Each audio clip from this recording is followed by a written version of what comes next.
Good evening. Welcome in to the press box at Memorial Stadium, live above Faroe Field for one last time in the 2024 season. This is Gabe DeArmond live with you on the Yuengling Postgame show, the PowerMizzou.com podcast here on YouTube. Sorry to keep you guys waiting.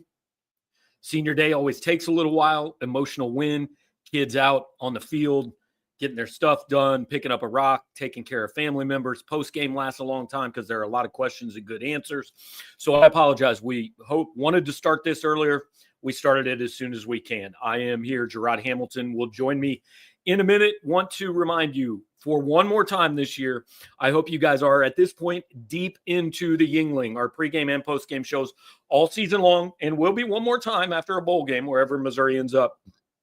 Brought to you by America's oldest brewery, Yuengling. You can visit them at yuengling.com if you are 21 years or older. Better yet, you can pick some up, grocery store, gas station, wherever that may be.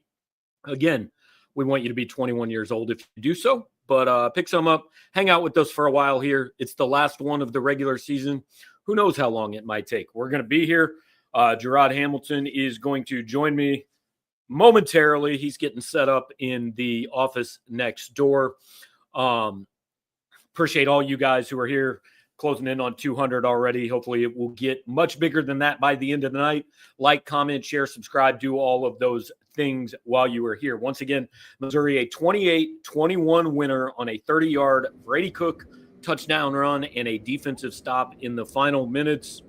Jarod, I'm just going to give you the lead to my column here. It was harder than it needed to be. It was uglier than it should have been. There was way more drama than you hoped. And it was the absolute perfect way for this last game to end for this 2024 Missouri football team. I don't know how it could have ended any other way. Yeah, this seems, I told you earlier in the day, towards the end of the game, basically, seeing this movie before. They start out slow. Can't do nothing offensively. You're questioning what's wrong with the play calling. Drink has some questionable time management issues before the half. Third quarter, Then they score 18 points in the fourth quarter. And you kind of know, I know I was asking all the players kind of like, the game's close, basically still in reach. You guys kind of know you're going to basically take the other team to the deep end, basically. And the question is, or the answer is, yes, we like it. If they're not doing Alabama or A&M type things, they're going to take them to the deep end and they're going to, win the game there. So it's a movie we've seen so many times. It's just on a different week. And so, Brady Cook with a 30-yard touchdown, and then him to Burden for what we all think is probably going to be their last time, pitching and catching together. So apropos. Yeah. Ray, appreciate the super chat, man. If I remember, you were the one that was trying to hide the super chat from your wife last show we did. So hope she doesn't mind the $9.99. If she does, let me know. We'll figure something out. Skip also with the super chat. And guys, again, we never asked for these, but if you want to make sure your comment is seen, the chat has been going for an hour. We do appreciate it. These get started and we'll throw them on the show. And Skip starts where we've got to start. Some players are much more than their stats and measurables. And Brady Cook is a player like that. And, look, I know that there is a group out there who will accuse me of doing an ode to Brady Cook here. That is not what I wanted. I understand, like Jarod vouched for me. I said in the third quarter, if he can't throw, they've got to put somebody in the game who can. Like, I know you don't want to pull Brady Cook from that game, but the first three quarters of that game looked to me like a coaching staff who did not believe its quarterback could complete a pass.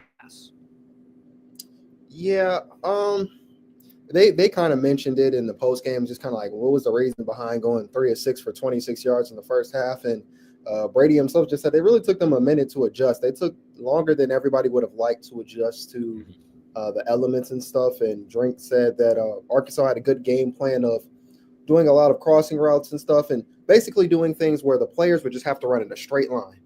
If they can catch the ball in a straight line, in a fluid motion, they don't have to worry about cuts and stuff like that, which was the hardest part as far as like doing what Missouri, I guess, wanted to do as far as their routes and stuff like that. So it took them a minute to adjust, but at some point you only got so long to adjust before it hits triple zeros in the fourth quarter. So they knew they had to start, making their way, and they did in the fourth quarter.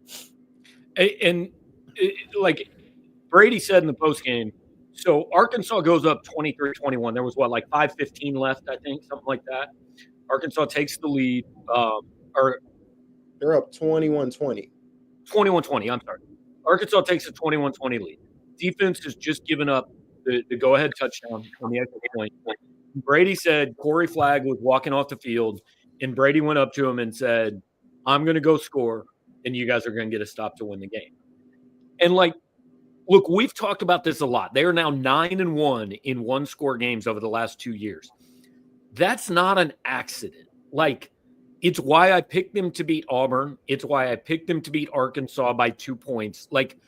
This team truly believes when it gets in that situation, it is going to win. Now, look, it doesn't happen every time. Lost last year against LSU and South Carolina,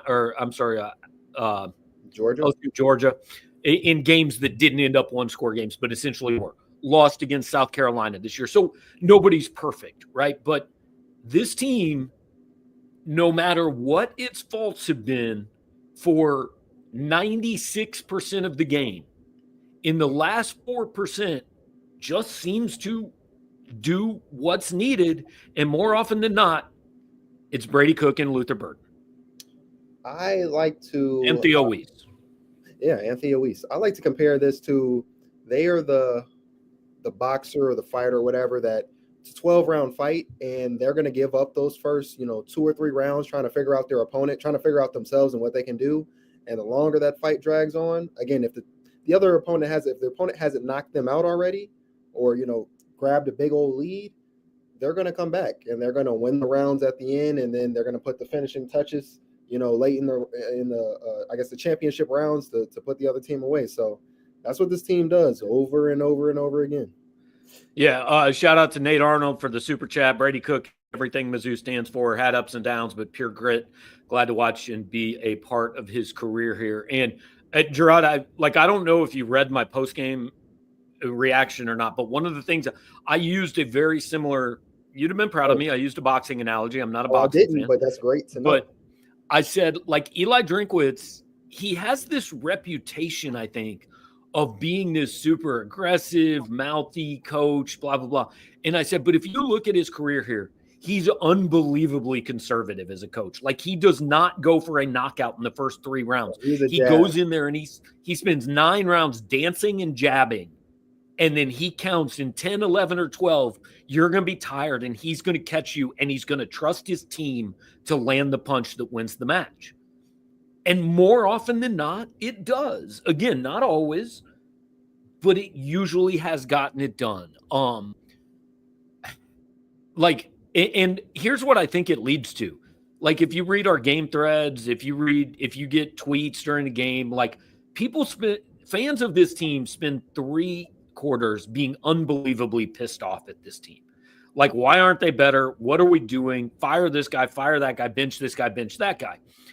And you have all these questions you want to, I really did want to ask Eli Drinkwitz after that game, what the hell were you doing in the last 45 seconds of the first half? But then the way the game ends, that all becomes immaterial, and there's no point to sit down and ask that question. Right. First off, shout out to us for being on the same accord. I did not read what you wrote post game. It's finishing up live updates and trying to get the drinks presser going. So just shout out to us for saying the same stuff without reading each other's things. We locked in, Gabe. But yeah, that first half, I was about to ask him something too. It's just I don't know. It just feels like every other game. But then it doesn't matter at the end. Yeah, it doesn't. Because at the end of the game, that's when they're calling their best stuff and they don't have the issues. But you just wonder how much more, I guess, either room for error or how much they could kind of do a little bit more if they were able to capitalize at some of these, end of first half moments. And maybe they're not in these situations, but that you're going to go in the rabbit hole trying to figure out if this happens, if this doesn't happen, all that stuff. So. And look, here's another good point from Stuart West. And I posted this. I don't remember if I said it at halftime or I said it in my post-game thoughts that I wrote kind of during the third quarter. It was like Eli Drinkwitz knew who he was playing to. We're going to sit here. Yeah. Yeah, we're going to sit here, And we're going to wait for Arkansas to lose this game because we fully believe Arkansas is going to lose this game. And in the end, actually, I'm not sure they did. Like, Arkansas made plays to come take the lead, and then, hey, Missouri beat them. You know, I think this was more about Missouri winning in the fourth quarter than it was about Arkansas losing. But the first 3 quarters, Arkansas should have put them away. They should have had a 2-touchdown lead in that game, and they didn't. Yeah, there was penalties. There was a lot of penalties on Arkansas's end early on. What else? I feel like they had a 4th down stop. They had 2 turnovers at least. The 2 fumbles. So 2 fumbles. They had a lot of penalties. They had a 4th down they went for and didn't get early. I think that was maybe the first possession of the game. That was the first drive, yeah. Yeah, so they had a turnover now. So they just, again, that's, and maybe when you said this to me over there, when we was running the game, I was thinking, well, yeah, I guess that could be a plausible thing that Missouri, they know who they're playing and they're going to let the other team, to stick with the boxing analogy, kind of tire itself out.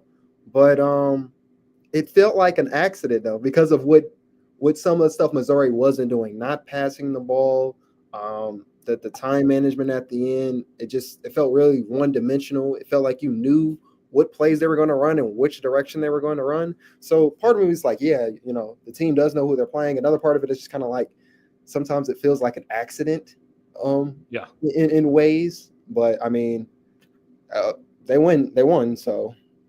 This is perfect. Continuing the boxing theme. I love this. H880 says they need to be Ivan Drago. And then Wentz Walking Stick says Drago underachieved. Drago didn't win a fight, guys. That's Drago killed Apollo, but then he lost. I like that.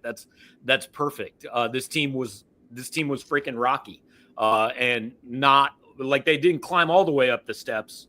But they climbed a lot of them. I thought, I think too, another thing we should talk about. I thought Eli Drinkwitz put it really well in the post game, and I'm going to paraphrase him because I don't have the quotes in front of me. But he said, "Look, you don't climb the mountain the first time you try, right? You're not going to get all the way to the top the first time you try." And he said, "We didn't quite make it last year, and we didn't quite make it this year.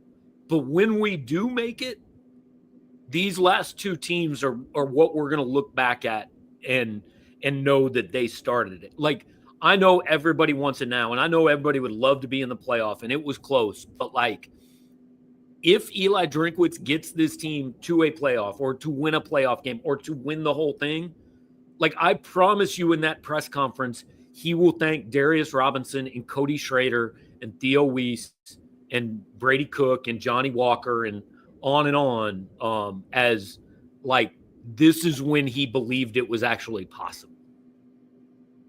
Yeah. I think you said it well. I think there was another part. There was something you said about Luther that I want to get to in a second. Yeah, we'll talk about that too. But yeah, I think when he said something like we're going to finish ranked in the top 25 again, and they want to be a top 25 team, like when he said that, it just made me think like going back to last year at the Cotton Bowl, and if the playoff was that year and going 11-2 and stuff, you just, like you said, you kind of want it now. You instantly go from, well, this is what we did this year, so obviously next year that just means we're going to go straight into it. And you kind of forget about, like, there's steps to that. Like, there's not too many teams that go from 6-6 to playoff team or a contender or whatever. And I mean, a national contender for the title in 2 years. That just doesn't seem like it happens that often. There's usually steps. And so step 1, 11-2, Cotton Bowl, showing that you're here, kind of establishing, your solidified player in the conference, getting your recruiting up, getting those transfers, more high quality transfers in. And then you got to replicate that. You're going to have another successful season to prove it's not a fluke. And once you get to that part, then you can start building from there and, layering it. Obviously, you want to be able to skip steps and go from, where you're at now to making the playoff next year and winning a game or 2 and all that. But to be honest, for a lot of teams, especially the ones that aren't blue bloods, it's not how it goes.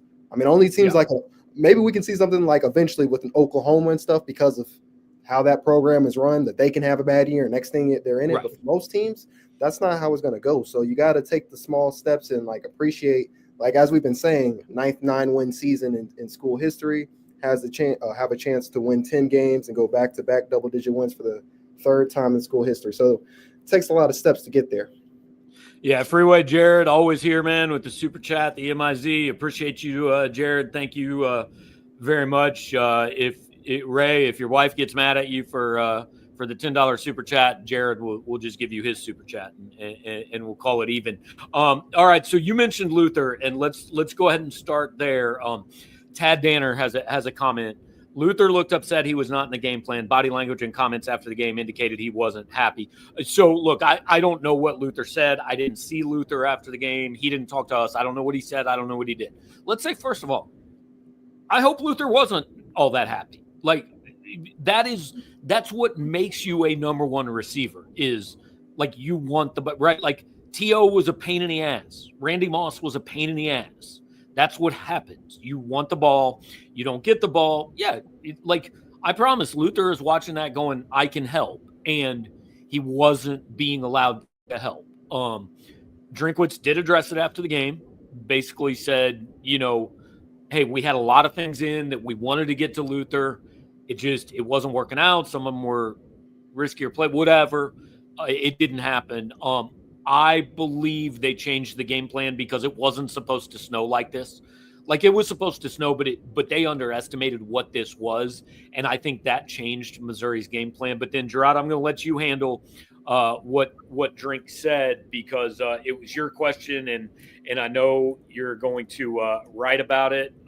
So I'm going to let you kind of take the people through what Eli said about Luther, and I will rejoin you momentarily.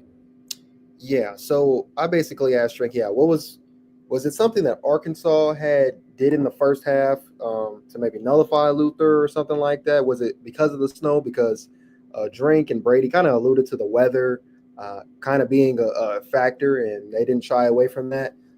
So was it Arkansas? Was it the game plan? Was it the snow? From Drink's perspective, what he basically answered was, they had, like Gabe said, they had some stuff they wanted to do.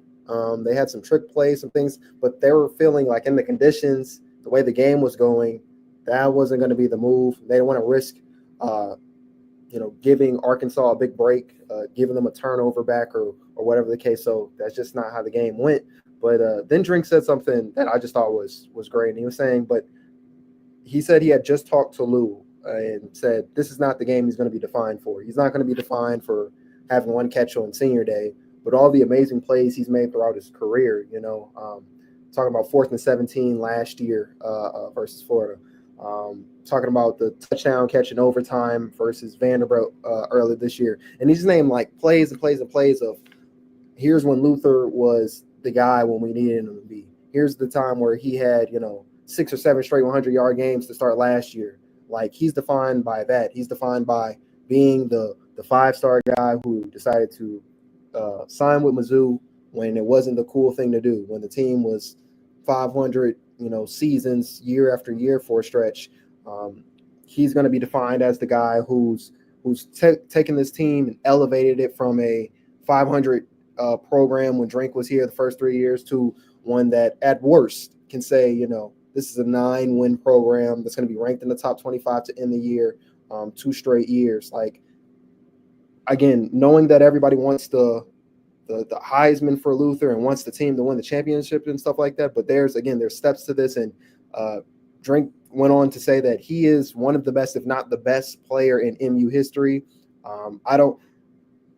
That's probably strong, but you can get why he said that. He said he owes, basically he owes part of his career into why he's where he's at now and why the program is where it's at now because of Luther. So it wasn't a big day for Lou, and obviously the game plan changes, and this team, as you know, adjusts well in the second half, and they just got to do whatever they need to do to win. But I mean, it wasn't Luther's day, but I mean, it's been Luther's entire career where he's been a playmaker, and so you've got to have enough talent around him to win anyway, and that's what they did.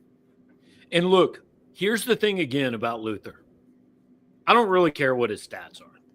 Like, whatever is, I mean, sure, you'd love to see him have the Tet McMillan 1,400-yard season like he almost did last year, right? But you know what?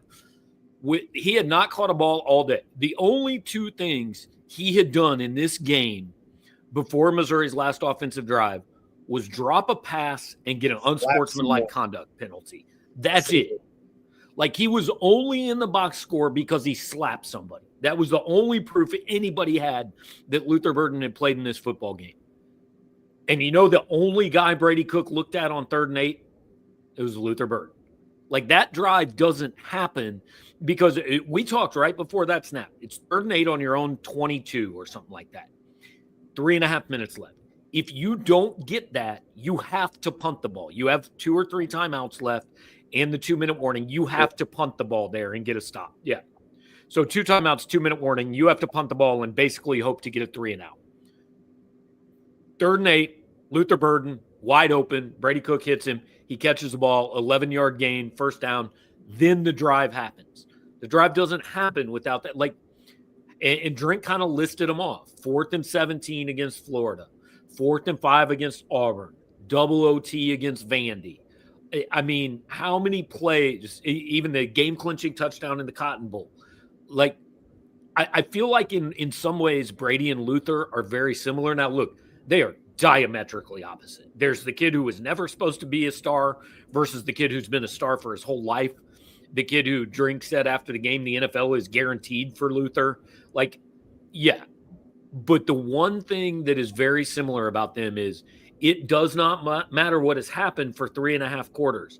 If that football team needs a play, it's number 12 and number 3 that they ask to make it.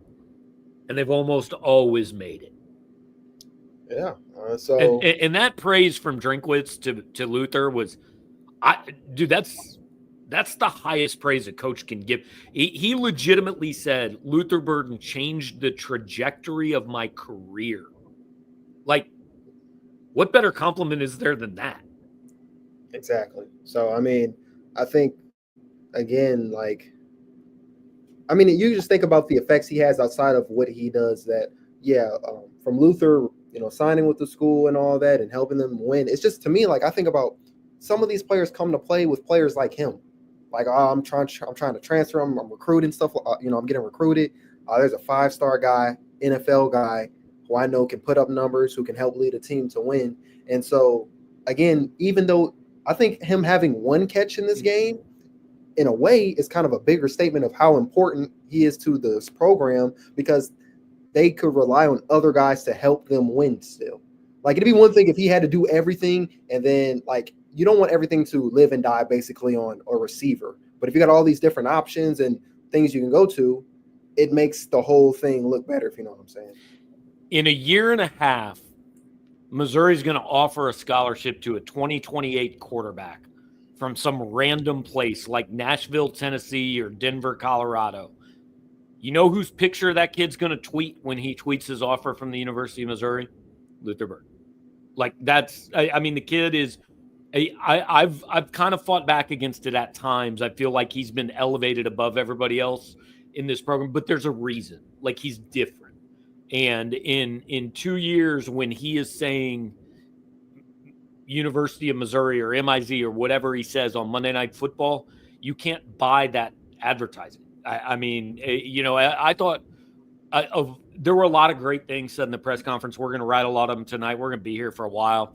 Got a lot of good stuff for you guys. But, like, to me, Eli Drinkwitz saying Luther Burden changed the trajectory of my career, I've been doing this 22 seasons now. I'm not sure I've heard something like that out of a coach. Tim Ransom brings up a point. Theo, the most underappreciated, not talked about player on the roster. I think he's a pro. I think Mizzou fans appreciate Theo Wease. I'm not sure people outside of this fan base appreciate what Theo has meant. Yeah, it's kind of a hot take.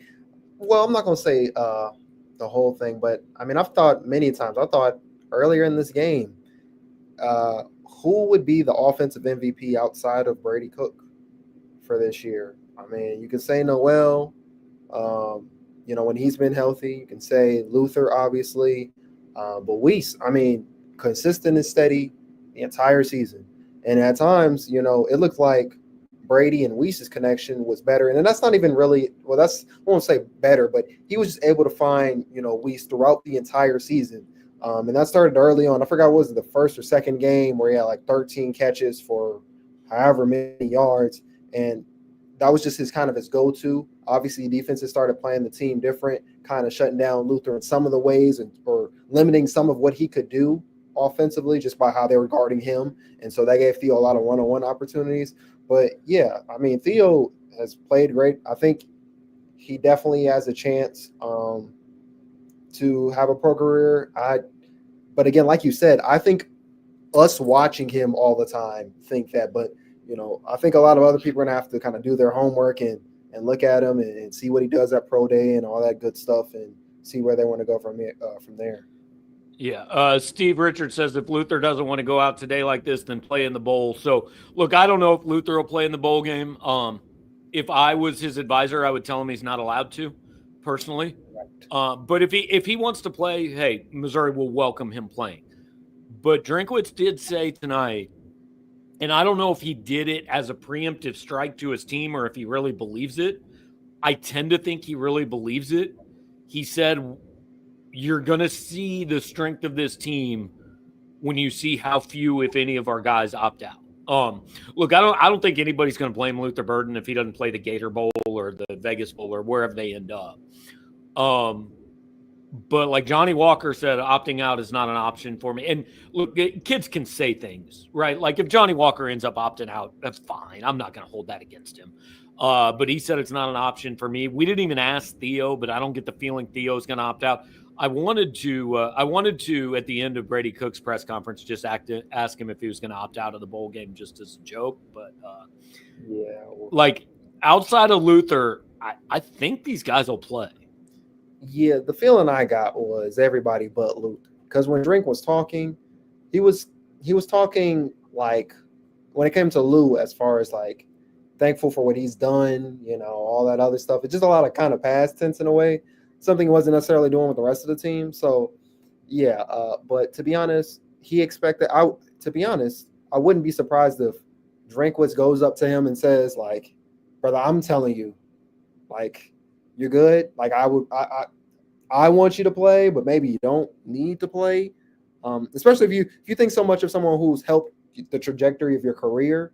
I can see Drink saying, like, I love you, but kind of gotta go and do your own thing and not risk anything, and we'll be all right because of the talent you helped acquire around us. We can be able to win games when you don't necessarily have the biggest day anyway.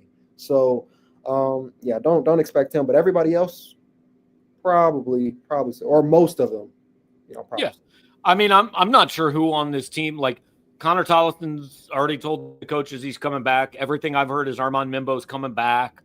I don't know who else. Like, there's not another top 2 or 3 round draft pick on this team, I don't think.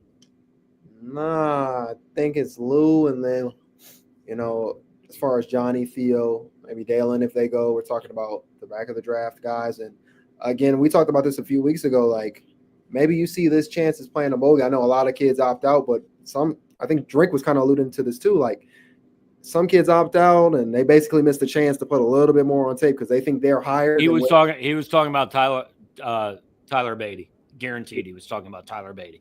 They think they're a little higher than what they really are. So this is another chance to probably, especially with your record, to play against another quality team, put some, more film on there to show what you do versus that team, and maybe add some more accolades to the resume. Yeah, somebody's asking what's the feeling about Dalen Carnell coming back. Look, he didn't walk on senior day. That doesn't necessarily mean he's 100% coming back, but I would think he's coming back. And Dalen Carnell's one hell of a player. I don't know what his position is in the NFL. Like, I think he's an NFL player, but I don't think he's a first 2 or 3 rounds NFL player. So him, Mimbo, these are guys that can make money coming back. So one more comment here on Luther. Atheos says, and I think this sums it up perfectly. Luther gave us exactly what he promised. Luther Burden did everything for this program you wanted him to do. 100%. I think that's a great way to sum that up. So Jarod's got a ton of things to write. I want to talk about 2 more players real quick, and then we'll let you go. Marcus Carroll game, man. Like 2 weeks ago, I legitimately wrote, Marcus Carroll has to be kind of regretting his decision to come here. He's not getting the ball much. He was 7th in the country in rushing. He has to be thinking, what am I doing? Well, all he does last week is score 3 touchdowns and a win, and then he comes out and let me look at the numbers. 22 for 90, 2 more touchdowns in a game that asked for the guy that just takes the ball and runs straight ahead rather than the guy that uses speed and cuts and all that. Like, this was a Marcus Carroll game, and he did it perfectly. Yeah, Drink kind of joked about it last week. Like, it must be fun being the goal line back, considering I think Nate had 20 for 95 last week at Mississippi State, and he was doing a lot of the work. And then Carroll was able to get in the end zone. Although I think Carroll had 14 for 61 in that game. So, I mean, he wasn't all goal line work, but for the most part it was. And so, it was just kind of cool to see just for Carroll, just not even on a fandom thing, but, you cover these guys and you think about these things that Gabe just said as far as like, man, you're top 10 rusher in the entire country. You're 1 of 10 of the best running backs in the country, and you go somewhere, not the starting running back. Your role at times fluctuates. You can have 5 carries one game, you can have 20 the next game. And so to see him go from, in a way, I know Drink didn't mean it that way, but like goal line back to kind of being the catalyst for this offense when they weren't passing, they couldn't do anything else. We seen Nate Noel try to get to the outside a couple times, and he was getting tackled for loss. Arkansas kind of seen that coming. And you got a guy who's north and south, kind of like Cody Schrader. And that's a lot of who his comp was coming in, kind of like a Cody Schrader, north and south guy to not only rack up those yards, but find the end zone twice. Like, just as someone who covers these people, you're kind of like, well, good for you. That's kind of. Yeah, you root for the kids, man. Yeah. No question. All right, so got another super chat here from Robert Nicholas, and it hits on 2 things that I want to wrap up with Jarod here. Number 1, happy Brady got the TD, but if he slides at the 5, the game is essentially over. So, again, Jarod's going to vouch for me. When Brady Cook hit about the 10-yard line, I said in the press box, I said, go down. Yeah. Look, I completely understand why he can't do it. Because if he goes down at the 4 and Blake Craig yanks a 24-yard kick, and we've seen it happen, guys, if he misses the kick to win the game, like, I completely understand why Brady scored. I also did ask Brady after the game, did it cross your mind even for 1 second to go down at the 2-yard line? And he goes, nope. And then he goes, good point, but no. So like even he understood, like, there is some sense in it, especially the way the South Carolina game ended. But the difference was you're down a point. Like, if it's a tie game, I think you actually should go down at the 2-yard line because you can't lose in regulation, right? The worst that can happen is that you miss a field goal and you go to OT. But they were behind, and you just have to see, like, he's running into the end zone with nobody in front of him. He has to score there, even if in the back of his head he might kind of know might not be the worst idea to go down at the 2. Yeah, so it was also cool to see that moment where you still realize that his answer was perfect, though. He was like, oh, that's not a bad idea. Yeah. You just want to realize sometimes, like, these guys try to treat themselves as professionals, as they should now in this landscape. But it's funny to see those moments sometimes where you still remember how old they are. Like, they're still 21, 22, 23, and they're not thinking, like, completely about game scenarios, but thinking it's senior day and I see the Red Sea part and I can score the winning touchdown. I just wish, kind of similar to you saying slide at the 5. I know I think it was Brandon Stokely. He did this for the Broncos one time. He caught a reception. I think it was like off a tip pass versus the Bengals. He caught the ball, and when he gets to the goal line, he basically runs along the goal line to burn the clock. Right. So get some like, that's some stuff I'd also be thinking, like, maybe if you still score, but just kind of slow up because no one was chasing him. Once he broke the Red Sea. Yeah, but it wasn't like there was 10 seconds left, though. There was 1:50 left. No. I understand that, but although if he would have run across the goal line for 1:50 seconds, dude is a legend. I would pay for the statue of him if he would have done that.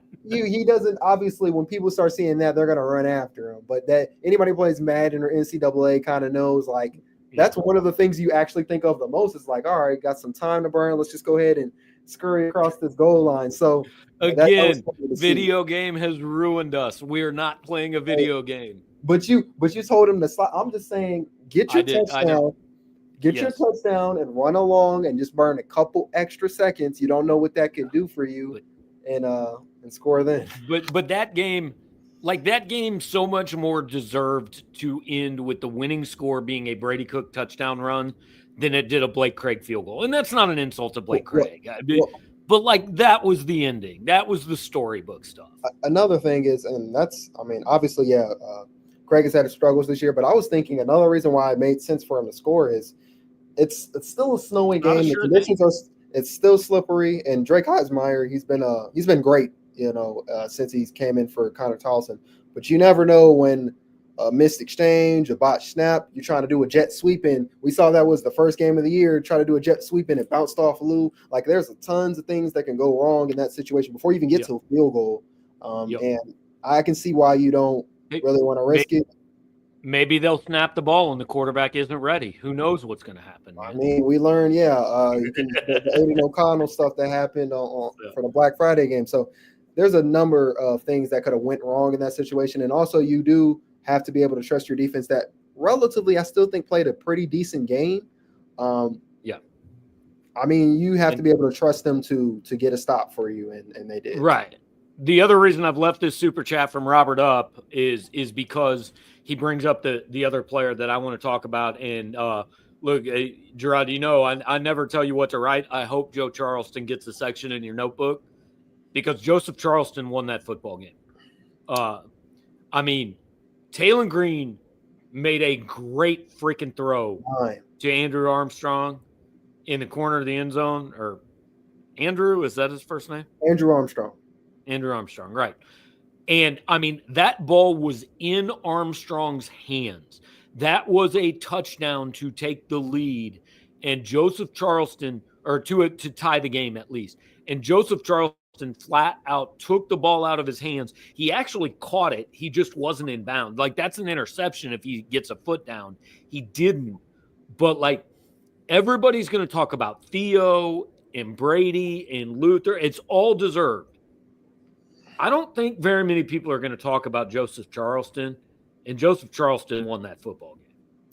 Yeah, and on top of that, what Drink said about him post-game, he said this is a guy who's broke both of his hands, had messed up thumbs, had surgery on both hands this season, is basically switching clubs, I guess. He had a club early on early in the season on one hand, then it goes to the other one. So you're talking about your safety who needs his hands to do stuff, and you see him game on the line, stop, Armstrong, who had a terrific game for Arkansas, coming in, leading the SEC in receptions, receiving yards per game.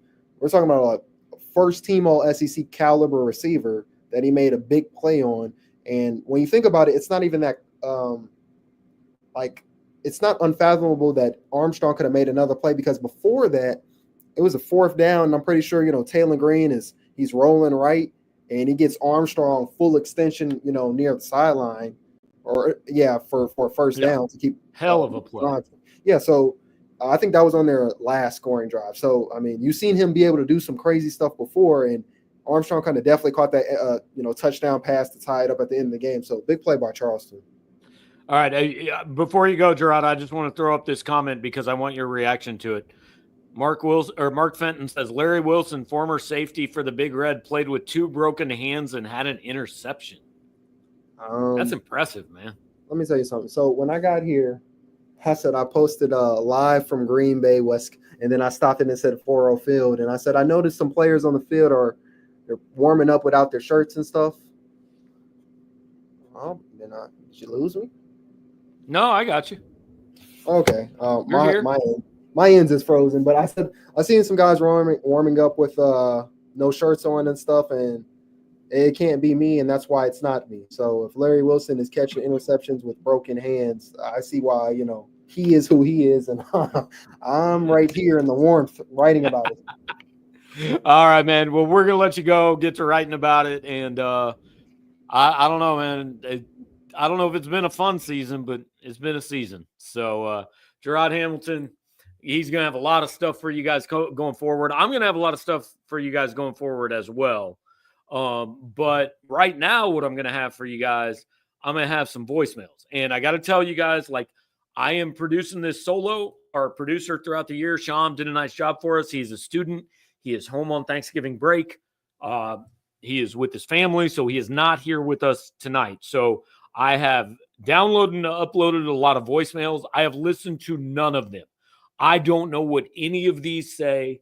I'm going to react to them the same way you guys are. But for the next 10, 15 minutes, we're just going to run through these voicemails, then we'll get back to the chat. It's a sloppy game, which is to be expected, seeing how the weather is so crappy down there. But I wish we were being more successful at running the ball. Third quarter, 14:43 to go, 7-7. I can't be too upset. I mean, it is the end of the season, and we're going to the Las Vegas Tax Slayer Bowl, but it's all good. I'm just excited for next year. Hopefully they win this game, though, MIZ. All right. So I love it when somebody says that when they left the voicemail 14:43 in the second quarter. I also want to go to the Las Vegas TaxSlayer.com bowl. Gabe, we just came in at halftime. It was a 3-and-out. Gave it to Arkansas. They ran it right down our throats.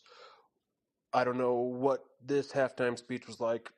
Doesn't seem like it was a very good one, but I would like to know if both of our coordinators are going to be back next year. I think I'm ready for fresh starts. And also, please tell us who you're hearing about for whispers on our next portal QB, because I need something. I would imagine both coordinators are going to be back. Portal stuff, guys, the portal opens a week from Monday. We'll be all over it. We're not going to do it tonight. We'll have a show Monday night. We're going to talk about portal stuff. I'll have Sean Williams and I are going to do a show on signing day on Wednesday night. We'll talk about some of the portal stuff. Not going to do it tonight. Last thing, Eli Drinkwitz did say about that first series out of the third quarter. I want to say the word he used was atrocity. I'm not 100% sure that's the word. I'd have to go back and look at the transcript, but I think he said it was an offensive atrocity. He's right. They had thrown 6 passes the entire first half. They came out and threw 3 in a row. They were all incomplete. It was horrid. He knew it. They knew it. We knew it. They overcame it. Gabe, beginning of the second half here, just after Arkansas scored their second touchdown, if we lose this thing by a touchdown or less, I think we can put the blame squarely on Luther Burden III's shoulders for a stupid penalty once again. However, hopefully he makes a clutch play at the end like he's done so many times before, and all is forgiven. Take care. Incredibly prescient call there. Luther, had Missouri lost, Luther would have held a little responsibility. Chuck Hicks might have held some. Chuck Hicks been in school long enough to get at least 2 degrees, and 2 weeks in a row he's gotten a personal foul. Not okay. Eli Drinkwitz would have held some responsibility too, because I still don't get the last 45 seconds of the first half. But none of it mattered. This is the same team we've watched all year. They are not very good. They come back at the end of the game and either win or lose in a miracle fashion. But this isn't a playoff team. This was never a playoff team. And realistically, it's a mediocre team that's going to go to a mediocre bowl. Okay, so I'm going to again commit kind of this is not great radio, not great podcasting, whatever, but I'm going to read from what I wrote after the game for you guys real quick, because it kind of fits in with that. I don't want to be overly negative in a game Missouri won. Good teams find ways to win when they don't play that well. Missouri did that a lot this year. The problem really was that it just didn't play very well very often. I'd argue the best game Missouri played this season was actually a 34-30 loss to South Carolina. They did enough to come out on top of 9 of 12 games, and that's important. It's the main thing. It also just wasn't a team that looked like it had another gear. We waited for it to show up all year, but it simply didn't. They were a team whose record looks good and whose ultimate product on the field somehow seemed like less than the sum of its parts. In many ways, this game was the perfect ending to this team's season. It fit what we watched all year. That's not an insult to this team, but for 12 games, we sat there and we said, we think they're better. We think there's more talent. We think there's another level. And it never showed up. Like I remember saying after like the Vandy game, at some point, if you keep playing a C game, your C game is actually your A game. And that's just kind of what happened to Missouri. Like they just weren't as good as we thought they were, wanted to believe they were, or made them. They were a decent team. They were good enough to beat all the bad teams. They weren't good enough to beat any of the good teams. I said to a friend, actually pregame, I was actually talking to somebody that works in the Missouri athletic department on the sidelines. I said, this was a 7-5 team that was propped up a little bit by the schedule. And I believe that. Like, that's not an insult to Missouri. You only play who's in front of you. They just weren't quite as good as we thought they were going to be, wanted them to be, whatever. So, in other words, I completely agree with the call, with the voicemail. Look, they're not bad. They're 9-3. That's great. It's not great. It's solid. But we just kept waiting for something that this team didn't quite have. I'm going to pick up the voicemails again now. I'm not sure where I'm at. If I replay one, I'll skip ahead. What a fun, wet, and sloppy game. Just like a kiss from my stepdad, Bill. M-I-Z. All right, well, you and Bill have a fine This is evening. Cousin Shane from That SEC Podcast, and I can promise you two things. One, I won't stay on a diet, and two, Mizzou will not lose to Arkansas. M-I-Z! I don't really believe that was Cousin Shane, but hey, you were right. Yeah, good regular season, bro. Brady Cook can date my daughter, too. I got nothing. Gabe, Tiger Terry. Thankful to be Tiger a Tiger Terry. today, Gabe. Thankful for all these seniors. Thankful that these boys went home, ate plenty of turkey, but came back to Columbia hungry for hog, and brother, did they get it. Sam Pittman, not man enough to call the game from the sideline. Get a cortisone shot in your hip, Sam. Bundle up and get out there. Only thing he should be calling from now on is Drink Daddy, because we own these hogs. Call him Sam Pittman, Gabe, because those juicy C-cups, he's going to be working at the local JCPenney lingerie department here soon. He can't coach worth a lick. And Bobby Petrino, what are you ever good for? Getting caught with a cheerleader on the back of a motorcycle? Hell, Matty Malk got in trouble with low-speed chase coming back from Harpo's with 2 cheerleaders on the back of his Vespa. He'd get your girlfriend's number right in front of you, and your mama's too. He wouldn't care. Nobody knows snow game like Matty Malk. That's a Missouri man, Gabe. Answer me this. Should we be upset about that game at South Carolina, Gabe? Had we won that, would we be looking at the playoff? Still doesn't take away from a good season. Happy for these seniors, for Luther, for Brady, MIZ, Fight Tiger. All right, so Tiger Terry, I want to say, first of all, you have made our post-game shows better. I thank you. Yuengling thanks you. The listeners thank you. You have made our post-game show better this year. Also, if at some point you want to do a podcast, you want to do a show with me, email me, powermizzou@gmail.com. We can black out your face. We can distort your voice, whatever you need. But you should have a YouTube show talking about Missouri football. The South Carolina game. So here's where I differ with a lot of people. Yeah, the South Carolina game hurts, but what hurts more is the A&M game. And let me explain that. If you win the South Carolina game because of all the insanity that happened in college football in the last 2 weeks, are you in the playoff? There's a pretty decent chance, yes. If you change nothing other than Missouri got the stop, is Missouri in the playoff? There's a chance. I don't know for sure. But if you get that stop, and here's the thing to me about this season, if you just change the second half against Texas A&M, you go into that game 24-0 at halftime. You're probably not winning that game, right? But what if you just kind of wake up and make it 31-21? What if you outscore them 21-7 in the second half? They don't really care if you score a couple times. You just put up a little bit of a fight. You lose by 10, you lose by 14. Nobody buries you. Missouri got buried after that game. the country gave up on Missouri after that game. They said, look, they've beaten a couple bad teams on last-minute plays or by one score. And then they played one decent team, not even a great team, just a decent team, and they got humiliated. And the thing that was so weird to me about that game was it is the only time I can remember since Eli Drinkwitz's first year, and I write off his first year because we can talk about this. I know some people have asked about Brady's comments, and we'll get to it. But I haven't seen it out of Eli's teams. Other than that game, I thought they laid down. Thought they were down 24-0, and I thought they laid down. Luther was angry on the sidelines.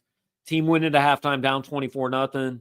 And instead of coming out and fighting their asses off to maybe, who knows, maybe give yourself a chance. Maybe it's 27-21 and you get the ball late. Instead of that, they give up a 65-yard touchdown on the first play of the second half. Game was over. They got humiliated. If you don't lay down in the second half, if you just fight a little bit, if it ends up 31-17, and yes, you still have to win the South Carolina game. And 9-3, you're not getting in. But if you do that and then you get the stop against South Carolina, I guarantee you're in. Because the Alabama game, I can excuse. 6-0, your starting quarterback goes down, and your backup just has the worst day of his life, at least football-wise. It happens. But the A&M game is the one that nobody can explain away. So if you just change the last drive against South Carolina, is Missouri in? Maybe. I'm not sure. Maybe. But if you change the second half of A&M and then you change the South Carolina game, I guarantee Missouri's in. And that's why, to me, the bigger issue is the A&M game. It's not the South, because the South Carolina game, sometimes the other team drive. Like, hey, we saw today out of Lenora Sellers. That kid's a badass. He's going to be a really good quarterback in the SEC for 2 or 3 more years. He did to Clemson today what he did to Missouri 2 weeks ago. So that happens. You take the lead, you leave 15 seconds too much, you miss one play, and you get beat. That happens. But the laying down shouldn't happen. And I think that's what buried Missouri's playoff chances. It was national TV in the spotlight, and everybody quit on Missouri after that. Now, were there ways they could have come back? Sure. It wasn't over after that week, but like ultimately in the biopsy or the autopsy, I think that's the one you regret more than South Carolina. Gabe, Tiger Tech. Oh, that's Terry again. As much as I want to hear Terry again, we'll go to the next one. Hey, Gabe. It's Jake from Nashville. I just wanted to say that I couldn't have thought of a better ending for Brady Cook's Mizzou career than that rushing touchdown and then 2-point conversion to Luther Burden. He's been a great representative of the university and truly is a true son. MIZ. 100% well put. I think that's kind of been the tone of the show.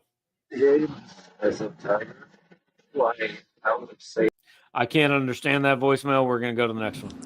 Gabe, it's Schiff. I just left Joe's Pizza in New York What with up, young Schiff? Peter Ball over here, who, unlike Brady Cook, has seen the light with emos, and he found Pizza Jesus. I thought it was very fitting that Brady Cook's final play at home was that touchdown. I thought it was super cool. Be curious to see who they get in the bowl game. And while I think this team never played to its full potential, I also can't really say, given that it was a playoff team, if that was the case. I tried to record this voicemail the first time, and it conked out on me, so I forget the other point I was going to make. But Peter Ball found Pizza Jesus. Now that Brady Cook's going to have plenty of time to do so, he should come out here and do the same. Hope you had a happy Thanksgiving, and I hope the cranberry bourbon, whatever you call it, I hope that dish you like slapped. Take care.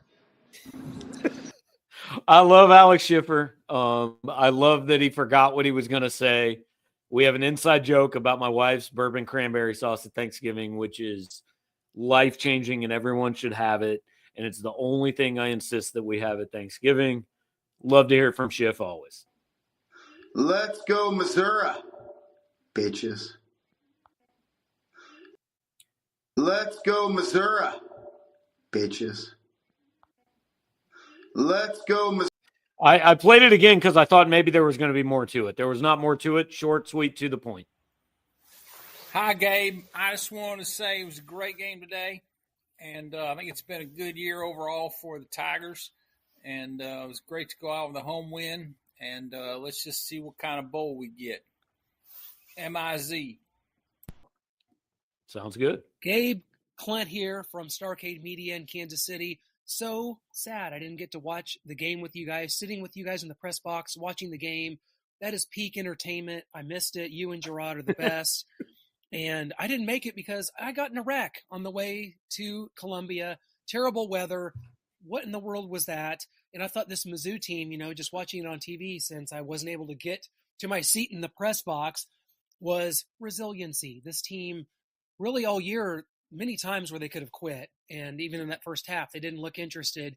And to really have come back and come full circle, to go on those offensive drives led by Brady Cook, the touchdown, all good things, man. You can't complain about a 9-3 season. Is it a little disappointing? Yeah. 9-3 with a chance for 10 wins and a decent bowl game. I think we'll take it every time. Missed you guys today. Glad you held down the fort. MIZ. Clint, hope you're okay. First of all, well, obviously you're okay. You left a voicemail. You're on the show. You're fine. But hope everything's good. Look, it was a little bit worse than everybody expected out there today. But yeah, glad you made it home okay. I think you can be unhappy with 9. Not unhappy, but it's fine to be disappointed. There was more there, man. There was more there. Didn't happen, but it was there to happen. Could happen next year. Could happen 5 years from now. Who knows, right? But it was there, and it's okay if you're a little bit bummed out about this. Don't feel bad about that. Don't let people tell you, well, I was in Missouri from 84 to 87. We won 5 games. I don't give a shit. It's 2024. That wasn't the goals for this team. It wasn't a bad year, but it's okay to be a little disappointed. That's fine. So let's talk. We've had a lot of comments and questions about the bowl game. Let's talk about the bowl game. You guys let me know in the comments where you want to go. So I think there are really 3 options for Missouri. They're going to be in the group of 6. I don't know. I don't know what's going on in college football tonight. I don't know what the scores are. I don't know who's going to get. Georgia's in the playoff from the SEC. Win or lose in the SEC title game, Georgia's in. I think Texas probably in. Whether they're winning tonight or not, I don't know. But I think they're probably in. I think Tennessee's in. I think that's probably it from the SEC. If there's a 4th team, it's Alabama, but I don't think Alabama's going to get in. But if let's say Alabama gets in, then South Carolina is going to the Citrus Bowl. Or Ole Miss, one of those 2. If Alabama doesn't get in, you got Alabama, Ole Miss, or South Carolina to the Citrus, one of those to the Relia Quest. Then you got Gator, Music City, Texas, Vegas, Liberty for 5 teams. Missouri's in that mix somewhere. They don't want to go to Memphis. I don't think Memphis is happening. I think it's going to be Nashville, Vegas, or Jacksonville. Nashville would be a Big Ten team. That could be Illinois, could be Iowa. Those would be okay. Doesn't excite me, but it'd be fine. If they go to the Vegas, could be Colorado, could be BYU. If they go to the Gator, kind of think it's going to be Miami. I don't think Miami's getting in the playoff. But then again, I don't think Clemson's getting in the playoff unless they win the ACC title game. I think SMU's in. I think they should be. So if Clemson were to win the ACC title game, then they're in. But if they don't win the ACC title game, they could fall. Anyway, I think the Gator has a pretty decent chance to be Clemson or Miami. I'd be a big fan of that. Like, I'm more about the opponent than anything else. So I'd like the Gator against Clemson or Miami. I'd like the Vegas against Colorado if, as Dion said, his guys are playing. Nashville's good for you guys. Everybody can drive. It's a close game. 6-hour drive from Columbia, 4 from St. Louis. You can fly down there easy from KC. Illinois and Iowa bore the hell out of me. Nebraska bores me. But I think Vegas against Colorado or Gator against Clemson or Miami is what I'd vote for personally. And like I said, guys, Tyler wants the Gator, D'Angelo wants Somali and Vegas. Mitchell likes Colorado. Atheos likes Colorado. Is there any possible way we could play UNLV? It's possible. I think Missouri would absolutely fight against it. Like, I don't think they want that at all. I think Barry Odom probably wants it. I think UNLV wants it. I doubt Missouri wants it. It's possible it happens. It would probably have to be the Vegas Bowl. And I don't know the Big 12 tie-ins. The only tie-ins I know are the SEC. So I'd be surprised if it happens, but I don't think it's impossible. Yeah, so I feel like we've covered a lot of ground here, guys. I know that we have missed a ton of your comments. Like, you were here for 45 minutes before I was here. Uncontrollable, couldn't help it. I hope you guys enjoyed chatting with each other. I apologize I wasn't here any sooner. If you guys want to keep going, if there are some more things you want to talk about, I'm good with it. I can hang out for a little bit. But it was an interesting year. I know it's weird to say after 9-3, but I don't even know if I can say it was a good year. It was just an interesting year. So, okay, we got a couple of suggestions that is worth talking about. Ed says it's early, if Drink is looking in the portal. He'll look in the portal. Like I said, we're going to have shows about that. They'll look for a quarterback. I think they'll look at safety. I think they'll look at linebacker. I think they'll get a wide receiver. But we'll talk about that down the road, no question. Steve says talk about Cook's comments. So Brady Cook was asked a question after the game about, just coming in at the same time Eli Drinkwitz did and where the program was then to where the program is now.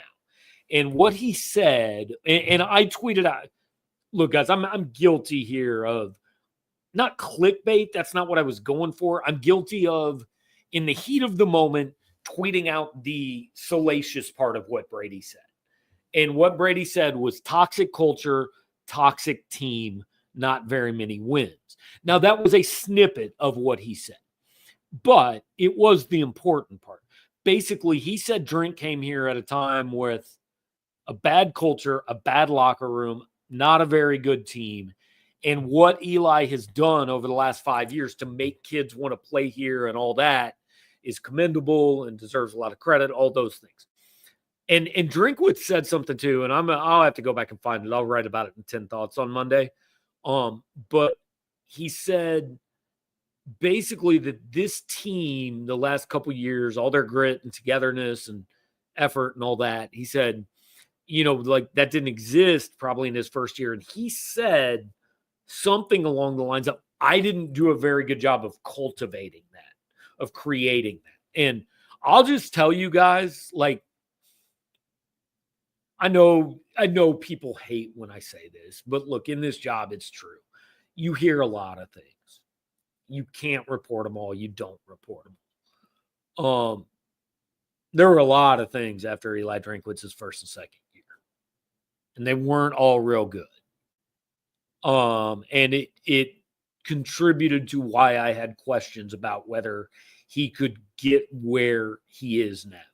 And again, 1,000% the dude deserves credit for getting it here. He has done a hell of a job as the Missouri football coach. Like, full stop. No doubts about it. But what you heard in year 1 and year 2 is why I had doubts that it would happen.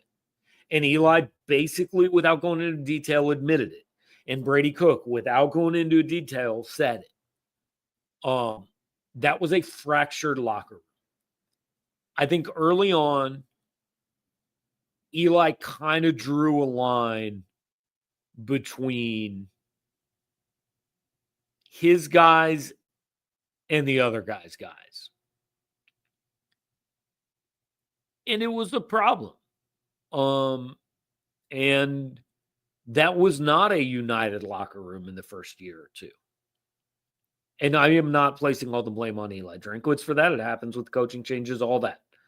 But like some of it was his fault. They fixed it.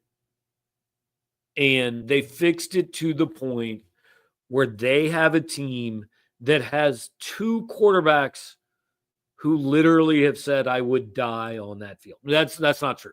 Drew Pine said he would die on the field. Eli Drinkwitz said Brady Cook would die on the field. Where Theo Wease has said, I would change nothing about this year. It's not about the results. It's about the chance to play with my guys. Like, these are the good times. So one of my favorite shows is The Office. The last episode of The Office, I think, is one of the better television show series finales, right? And the best part of that is at the end when Andy Bernard says, I wish, and I'm paraphrasing here, I don't remember exactly. I wish you knew you were in the good times before they were over, or something like that, right? Like, you need to realize at the time that these are the good times. Okay, so Matt's helping me out. I wish we knew we were in the good old days before we left them. Thank you, Matt. Appreciate that. I'm bummed out I couldn't remember it because it's one of my 2 favorite lines from the entire show. And that's like, you kind of need to be there as a Missouri football fan right now. Like, I get it. It sucks you missed the playoff because it was there. You could have gotten there. But you are 19-5. I'm sorry, 20-5 now. 20-5 with one more game to come. And like, it would suck if you got 3 years down the road and you thought, I forgot to enjoy that when it was happening. Because these last 2 years, like, it's pretty damn good, man. I say all the time, like, this is what I love about this job, is that you can come and you don't know what you're going to see. And again, at the risk of, being a sap for Brady Cook, like, I asked Brady after the game, I said, if somebody handed you the script at 2:00 today and said, you get to write it, how does it end? How different is it than what happened? And he said, not much. Like, that's how that should end with that game, right? Luther Burden, we've talked about him a lot tonight. Like, I get it, guys. You wanted a Heisman and you wanted a Biletnikoff and you wanted a national title. But nobody here is ever going to forget Luther Burden. Theo Wease, kid came in as a transfer and hadn't lived up to what he was supposed to be at Oklahoma. And then he did it here. He lived up to every bit of it. Drake Heismeyer, for that matter, steps in for Connor Tollison, and you would never know Missouri was missing its starting center the last 3 years. Like, there's a lot of things that have been pretty good the last 2 years. And I hope that you guys have taken that chance to enjoy it, because it's been fun to cover. It's been fun to watch. There are kids on this team I will root for a long time, from watching them, from getting to talk to them, know them a little bit. It's been a hell of a run for this program. And, like, there's no reason you can't be back here. Go find a quarterback in the portal. I don't see any reason this team shouldn't have playoff hopes next year. Danny, appreciate the compliment, man. That's $100 you spend in a year. If anybody's watching here that doesn't subscribe, you get about 2 more days, $26, 75% off. Hope you do it. We've been here after every football game. We're not gonna do every basketball game. We're gonna do post-game shows for about 8 to 10 basketball games, starting with Cal on Tuesday. But just to kind of give you guys a heads up on what's coming, like, got basketball against Cal on Tuesday. We got signing day Wednesday. We got bowl games next Sunday, Kansas next Sunday in basketball. Portal opens next Monday. Bragging rights 3 weeks away. Like, guys, we're just getting going. So this is the end of one season, but the next one's coming, and we're gonna have a lot of stuff for you guys. So appreciate all of you that hang out with us here after every game. We had 300-400 people most of the night tonight. Appreciate that. Appreciate that you choose to spend some of your time on Saturdays hanging out with us, talking Missouri football. Would ask you to like, comment, subscribe before you leave here. Would also ask you to support our sponsors, Yuengling, like, phenomenal partners for the last 2 years, guys. Can't say enough about all the people at Yuengling. Have become personal friends with Mike Benning, who's who's kind of the connection there. He's the Yuengling rep in St. Louis. Have gotten to know him really well. Mike's on our board. He talks with you guys all the time. One of the biggest Mizzou fans I know. Would ask you guys, like, just support the sponsors, right? You don't have to drink Yuengling every night. In fact, probably shouldn't drink it every night. But every now and then, even if there's another beer you like, go pick up a 6-pack of Yuengling. Have it maybe when you watch Missouri's bowl game, maybe when you watch the post-game show later, after that. But support the sponsors. They've been great partners of ours all year long. Go to Yuengling.com. If you're 21 years or older, you can check them out there. Better yet, go pick some up. Again, if you're listening on the podcast, share it on social media. Say good things. Leave a nice review. If you're here on YouTube, like, comment, subscribe. We've got tons of stuff coming. I've got post-game interviews to download. Jarod's doing a notebook. I got a column to write. It's 9 o'clock. Hope to be out of here by midnight for the last time in season number 22, guys. Thanks for sharing it with me. It's been a ball. Talk to you next time.